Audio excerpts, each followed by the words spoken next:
बड़ी खबर आई इजरायल के बंधकों से जुड़ी। चरमपंथी संगठन हमास ने अपनी कैद से विदेशी नागरिकों को आजाद करने का ऐलान कर दिया।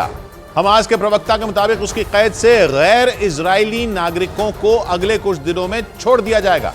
7 अक्टूबर को इजरायल पर हमास के हमले के दौरान 200 से ज्यादा लोगों को हमास के लड़ाकों ने बंधक बना लिया था, लेकिन लगातार उनकी रिहाई की मांग की जा रही है। मगर इस बीच हमास ने अपनी कैद से विदेशी नागरिकों को छोड़ने का मन बना लिया।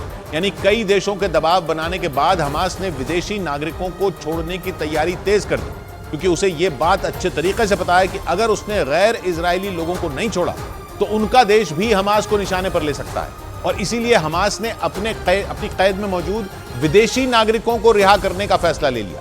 आरोप है कि हमास ने करीब 200 से ज्यादा लोगों को बंधक बनाया हुआ है, जिन्हें उसके लड़ाकों ने 7 अक्टूबर को इजरायल पर किए गए हमले के दौरान कैद किया था। लेकिन अब उन बंधकों में गैर इजरायली बंधकों को हमास ने छोड़ने का फैसला किया। हमास के प्रवक्ता के मुताबिक अगले कुछ दिनों में इन बंधकों की रिहाई की जाएगी। हमास की कैद में 200 से ज्यादा बंधक हैं। इनमें इजराइल के नागरिकों के साथ साथ सैनिक और कुछ विदेशी नागरिक भी शामिल हैं। और उन बंधकों की रिहाई के लिए उनके परिवार वालों ने कई बार इजरायल की सरकार से अपील भी की थी। इसके साथ ही अमेरिका और संयुक्त राष्ट्र समेत कई मानवाधिकार संगठन भी उनकी रिहाई की मांग कर चुके हैं। यही नहीं, बंधकों को आजाद करने के लिए इजरायल समेत कई देशों में प्रदर्शन भी हुए। लेकिन इन बंधकों के बदले हमास ने इजरायल से उसकी जेल में कैद 6000 फिलिस्तीनियों की रिहाई की शर्त रखी थी, पर अब हमास ने विदेशी नागरिकों को रिहा करने का फैसला किया।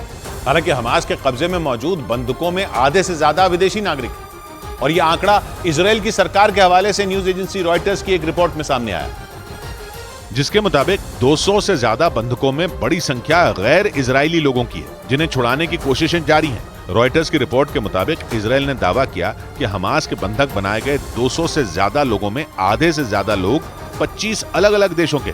रिपोर्ट के मुताबिक हमास के बंधक बनाए गए लोगों में 138 विदेशी नागरिक, जिनमें थाईलैंड के 54 नागरिक शामिल हैं। इसके साथ ही बंधकों में 15 अर्जेंटीना के, 12 लोग जर्मनी के और 12 नागरिक अमेरिका के बताए गए। 7 अक्टूबर को इजरायल पर हमास के हमले में 40 देशों के 300 से ज्यादा नागरिकों के मारे जाने और लापता होने का भी दावा किया गया।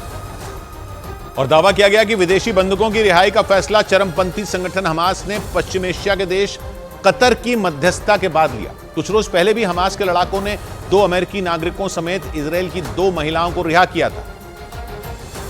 और उस समय हमास ने दावा किया था कि अमेरिकी नागरिकों की रिहाई कतर की मध्यस्थता की वजह से हुई थी, क्योंकि इजरायल पर 7 अक्टूबर पर हमास के हमले के बाद जैसे ही अमेरिका को उसके नागरिकों के बंधक बनाए जाने का पता चला, तभी अमेरिका के विदेश मंत्री एंटनी ब्लिंकन ने कतर के प्रधानमंत्री से बात करके बंधकों की रिहाई का मुद्दा उठाया था, क्योंकि अमेरिका को पता था कि बंधकों को छुड़वाने के लिए कतर ही मध्यस्थता करवा सकता है। मध्यस्थता के लिए कतर को इसलिए चुना गया क्योंकि यह अमेरिका का सहयोगी होने के साथ साथ हमास से भी संबंध रखता है। इसके साथ हमास के चीफ भी कतर की राजधानी दोहा से ही काम करते हैं। कतर पहले भी अमेरिका और हमास जैसे संगठनों के बीच मध्यस्थता करवा चुका है।